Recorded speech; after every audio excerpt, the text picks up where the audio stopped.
যারা দেশের বাইরে আছেন, মূলত যারা প্রবাসী, তাদের জন্য আজকের এই ভিডিওটা খুবই গুরুত্বপূর্ণ হবে। ভিডিওটা মনোযোগ সহকারে দেখেন।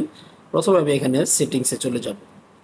সেটিংসে আসার পর এখানে আমি চলে আসবো হচ্ছে সিম নেটওয়ার্কে। চলে আসলাম।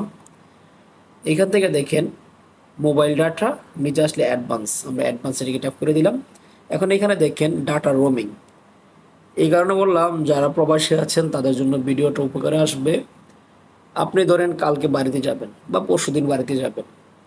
এখন আপনার যে সিমটা, সেই সিমটা কিন্তু আপনি এই কান্ট্রিতে ইউজ করতেন, এখন আপনি বাংলাদেশে যাবেন, সেখানে বাংলাদেশের সিম আপনি ইউজ করবেন।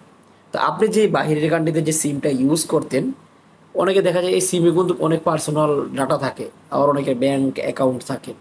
সব মিলিয়ে কিন্তু সিমটা খুব গুরুত্বপূর্ণ হয়ে ওঠে। তা আপনি যখনই বাংলাদেশে ছুটিতে যান, দেখা যাচ্ছে যে 2 থেকে 3 মাস 4 মাস, তখন কিন্তু আপনার সিমটা কি হয়, ডিসেবল হয়ে যায়। বিশেষ করে আমি মালদ্বীপে আছি, মালদ্বীপে কিন্তু এই সিস্টেমটা হয় এবং আমার সাথে কিন্তু এটা অলরেডি হয়েছে। আমি দেখাবো যে আপনার সিমটাকে কিভাবে ইন্টারন্যাশনাল রোমিং করে রাখবেন। আমরা রোমিং ডাটাতে ট্যাপ করে দিব।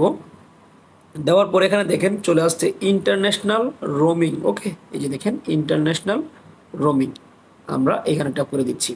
দেওয়ার পরে এখানে দেখেন অলওয়েজ রোমিং করি, সেই ক্ষেত্রে আমার কিছু চার্জ কাটবে। আমরা যখন বাংলাদেশে আমরা সিম রোমিং করি, সেক্ষেত্রে কি হয়, আমাদের ডুয়েল কারেন্সির মাধ্যমে কিন্তু রোমিং করতে হয়। আর বাংলাদেশে আপনার এই সিস্টেমটা আছে। বাইরের কান্ট্রি থেকে সিম রোমিং করবেন, তখন দেখবেন যে আপনার ফোনে যেই টাকা থাকবে সেই টাকাটা কিন্তু আপনি করতে পারবেন।